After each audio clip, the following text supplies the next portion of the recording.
Hi friends, नमस्कार. समर्थ academy भंडारामध्ये तुमच्या सर्वांचं हार्दिक स्वागत आहे. आज आपण या व्हिडिओमध्ये महाराष्ट्र पोलीस भरती 2024-25 नवी मुंबई पोलीस भरती फायनल कट ऑफ काय लागू शकतो, सेफ स्कोर काय असेल, कट ऑफ हाय जाणार का, या सर्व गोष्टीचं असणारं संपूर्ण विश्लेषण करणार आहोत. म्हणून व्हिडिओ शेवटपर्यंत बघा, स्किप करू नका. जर चॅनलवर नवीन असाल तर चॅनलला सबस्क्राईब करा, त्याचबरोबर सोबतचा बेल आयकॉन दाबा, जेणेकरून लवकरात लवकर नवीन अपडेट्स तुमच्यासमोर येत राहतील. लेखी परीक्षेचे निकाल असतील, पोलीस भरतीचे लेटेस्ट अपडेट्स असतील, निवड याद्या असतील, आपलं टेलिग्राम चॅनल समर्थ अकॅडमी भंडारा इथं मी टाकत असतो, ज्याची लिंक पिन कॉमेंटमध्ये आणि डिस्क्रिप्शनमध्ये दिलेली आहे. तिथून तुम्ही असणारं टेलिग्राम चॅनल जॉईन करायला विसरू नका.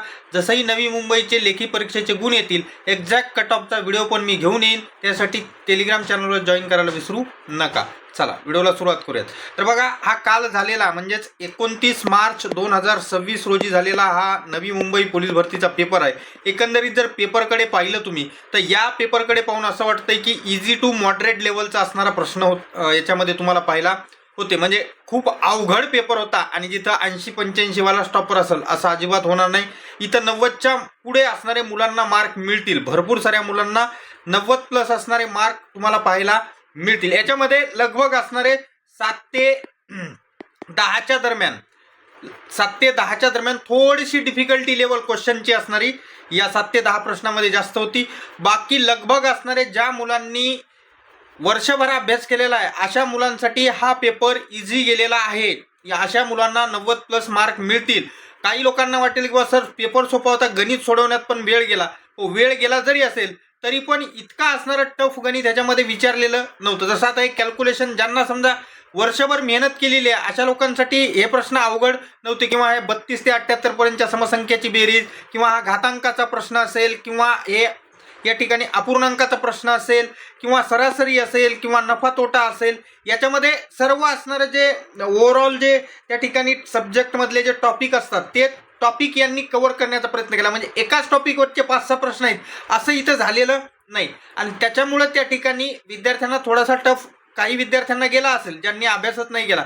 पण ज्या लोकांनी वर्षभर अभ्यास केलेला आहे त्यांच्या त्या ठिकाणी पाहण्यातलेच प्रश्न होते. आता एक रेल्वे 35 किमी अंतर 45 मिनिटात, उर्वरित 69 किमी 75 मिनिटात, तर रेल्वेचा सरासरी वेग. अरे ज्या लोक त्या ठिकाणी नियमित अभ्यास करत आहेत त्यांच्यासाठी हा काही सेकंदामध्ये उत्तर त्यांच्यासाठी निघते. अलग लक्षात. त्याच्यामुळे चा जो पेपर आहे तो पेपर असणारा इझी टू मॉडरेट का म्हणतोय, कारण काही प्रश्न असणारे थोडीशी डिफिकल्टी लेवल जास्त होते. आता रोमन संख्या बघा, किंवा सहमूळ संख्या बघा. आता ज्यांना सहमूळ संख्याच माहीत नाही मग ते काय जोडी शोधणार आहेत. सहमूळ म्हणजे काय? सहमूळ म्हणजे कोणत्याही दोन संख्याला समान संख्येनं भाग जात नसेल तर त्या एकमेकीच्या काय झाल्या समूळ संख्या. हे साधी गोष्ट आहे ना. तर या साध्या गोष्टी, किंवा एका सभागृहात खुर्च्याच्या 35 रांगा आहेत. पहिल्या रांगेत 20 खुर्च्या, दुसऱ्या रांगेत 22, तिसऱ्या रांगेत 24, तर 25व्या रांगेच्या हिशोबानं इझी टू मॉडरेट लेवलचा पेपर होता. आणि इथला जो कट ऑफ आहे तो कट ऑफ कसा लागेल ते आता मी सांगतो. पण त्या अगोदर बघा, या ठिकाणी आपण हा नवी मुंबई पोलीस शिपाई भरतीचा मैदानी चाचणीचा कट ऑफ त्या ठिकाणी जो लागलेला होता त्याचा चार्ट बनवलेला आहे. आणि त्याच्यानुसार बघा, ओपनचा 44 मार्कावर कट ऑफ लागला होता जनरलचा. आता मी जास्त तर मार्क पकडत नाही मुलांना, एक ऑन एन ॲव्हरेज. तसं तर माझ्यासमोर आता डाटा उपलब्ध नाही, फक्त एक अंदाज सांगतोय. तसा हा अंदाज त्या ठिकाणी एक्झॅक्ट असणारा असेल असं मी म्हणत नाही. पण एवढे पेपर पाहिलेत, एवढे अंदाज लावलेत, आणि मॅक्झिमम अंदाज फक्त मी स्वतःहून सांगतोय की फक्त धाराशिव जिल्ह्याचा अंदाज माझा चुकला होता. बाकी लगभग असणारे मी जे अंदाज सांगले तेच अंदाज असणारे लागलेले आहेत. तर या ओपनचा असणारा बघा कट ऑफ लगभग म्हणतो मी 44 मार्क ग्राउंडला. मी वरचे तर पकडलेत नाही, 45-46 वाले ठीक आहे. मी 90 मार्क जर पकडलो समजा गुण, तर याच्यामध्ये 134 वाले 130+ कट ऑफ लागलच. 130+ असणारा ओपन जनरलचा कट ऑफ लागेल. मी 90 मार्क असणारे लेखीला पकडलेत. 44 मार्कावर कट ऑफ लागला होता, 44च पकडलेत. 45, 46, 47 ते तर विचारच केला नाही अजून, बरोबर का? तर 134 होत आहे. म्हणजे कट ऑफ ओपनचा जो आहे तो 130च्या खाली माझ्या हिशोबानं तर मला वाटत नाही की येईल मुलांचा, जनरलचा, ओपनचा. मग मुलींचं काय बाबा? आता मुलींचं बघा, या ठिकाणी 41 मार्क आहेत ग्राउंडच्या कट ऑफचे, ओपन फिमेलचे. याच्यामध्ये ऑन एन ॲव्हरेज मुलीचे मार्क मी असं समजतो की मुलापेक्षा लगभग असणारे 5-6 मार्क कमी समजतो. तर या ठिकाणी 85 मार्क, बरोबर. एक्झॅक्ट असणारे गुण तर माझ्यासमोर नाही आहेत, तरी पण एक अंदाज 85 मार्क. तर या दोघांची बेरीज केली तर 126. म्हणजे मुलींचा जो कट ऑफ आहे ओपन फिमेलचा तो असणारा 125+ लागेल. एक माझा अंदाज आहे 125+ असणारा लागेल. त्याच्यानंतर आता बाकी कॅटेगरीमध्ये बघा, हे जे SEBC असेल, OBC, NTC, या NTD, आता बघा यांचे 41, 43, 41, 41, तर ज्यांचे ग्राउंडचे कट ऑफ लगभग 41 आहेत किंवा 43 आहे, अशा लोकांचाही जो कट ऑफ आहे हा कट ऑफ 127 पर्यंत असणारा लागू शकतो, 127 प्लस लागू शकतो. कारण मुलांचे मार्क जे आहेत, पेपर पाहण्याहून असं वाटतंय की मुलांना मार्क चांगले मिळालेले असतील. कट ऑफ अजून जास्त लागला तर 127च्या ऐवजी हा कट ऑफ 129, 130 कडे पण जाईल. येते का लक्षात मला काय म्हणायचं आहे? 130 कडे पण जाऊ शकतो हा कट ऑफ. पण एक्झॅक्ट असणारं आपण ज्यावेळेस मुंबईचे मार्क येतील, म्हणजे नवी मुंबई पोलीस त्यांच्या गुणांची यादी अपलोड करेल, आपण असणारं या ठिकाणी त्यांचे ग्राउंडचे मार्क तसंच लेखी परीक्षेचे मार्क या सर्व गोष्टी असणारे एकत्र करून एक्झॅक्ट कट ऑफचा व्हिडिओ तो घेऊन येतोच. त्यासाठी चॅनलला सबस्क्राईब करून घ्या, सोबतचा बेल आयकॉन पण दाबा. टेलिग्राम चॅनलवर अपडेट देत असतो मी, तिथे जॉईन करून घ्या.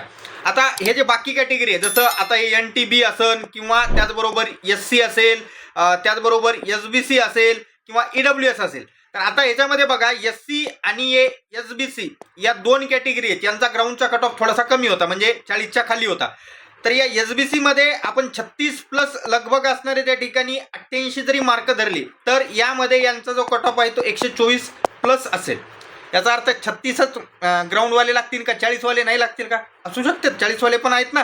तर 124 प्लस असेल आणि इकडे यांचा जो आहे तो 126 प्लस दिसत आहे. आता हे एक अंदाज आहे, बाकी तुम्ही म्हणता कशावरून तुम्ही एवढ्याच सांगताय.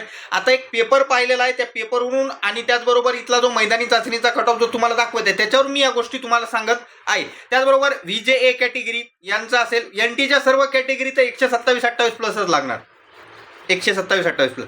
एक्झॅक्ट असणारं तर मी तुम्हाला ऑलरेडी बोललोय की बाबा लवकरच असणारं, मी जसे मार्क येतील तसं असणारं टेलिग्रामवर तुम्हाला सूचना देतो व्हिडिओ येण्याची. त्यासाठी टेलिग्राम चॅनल जॉईन करून घ्या आणि इथेही सबस्क्राईब करून घ्या. आता या ठिकाणी आपण मुलींच्या कट ऑफ बद्दल बोलू. तर ओपन मुलींच्या कट ऑफ बद्दल तर ऑलरेडी सांगितलेलं आहे मी. 41 आणि लेखीला 85 ऑन अन ॲव्हरेज पकडले तर 126 प्लस असणारा मुलींचा कट ऑफ लागू शकतो. बरोबर, 126च्या आसपास असणारा मुलींचा कट ऑफ लागेल असं मला वाटतंय. त्याच्यानंतर आता हे जे बाकी कॅटेगरीच्या मुली आहेत बघा, 31 ते लगभग असणारा 37 पर्यंत कट ऑफ आहे सर्व EWS सोडला तर याच्यामध्ये ऑन अन ॲव्हरेज सांगतोय मी. त्या ठिकाणी जसं आता या ठिकाणी SEBC किंवा OBC असेल, OBC आणि SEBC यांचा कट ऑफ आपण 32 आणि 34 आहे. बरोबर, SEBCचा 34 आहे, यांचा 32 आहे. तर याच्यामध्ये मी जास्त मार्क काही प्लस करत नाही, सध्याच्या हिशोबाने 80च मार्क प्लस करतो. याच्यापेक्षा जास्त मार्क असतील मुलींना तर 112 आणि इकडेही 80 जरी प्लस केले तर 114.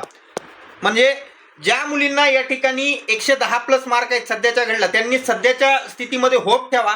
एक्झॅक्ट असणारा कट ऑफ किती लागेल ते तर तुम्हाला मी सांगितलेलंच आहे की लवकरच जसे लेखी परीक्षेचे मार्क येतील तसं मी तुम्हाला असणारा एक्झॅक्ट कट ऑफचा व्हिडिओ टाकतो. त्याच्यानंतर बाकी कॅटेगरीच्या मुली बघा, जसं NT कॅटेगरीच्या मुली असतील, कोणताही आता सेपरेट सांगत बसत नाही. NT कॅटेगरीच्या मुली हा जो कट ऑफ आहे 116 ते 120च्या दरम्यान असणारा बसू शकतो. NTच्या कॅटेगरीच्या मुलीचा 116 ते 120च्या दरम्यान. आणि जे EWSच्या मुली आहेत यांच्याबद्दल अंदाज मांडणं कठीण आहे, तरी पण एक 105 ते 110 या दरम्यान असणारं सध्याच्या स्थितीहून वाटतंय. बाकी एक्झॅक्ट कट ऑफसाठी सबस्क्राईब मारा, टेलिग्राम चॅनल जॉईन करून घ्या. भेटूयात पुढच्या व्हिडिओमध्ये. तोपर्यंत धन्यवाद, टेक केअर.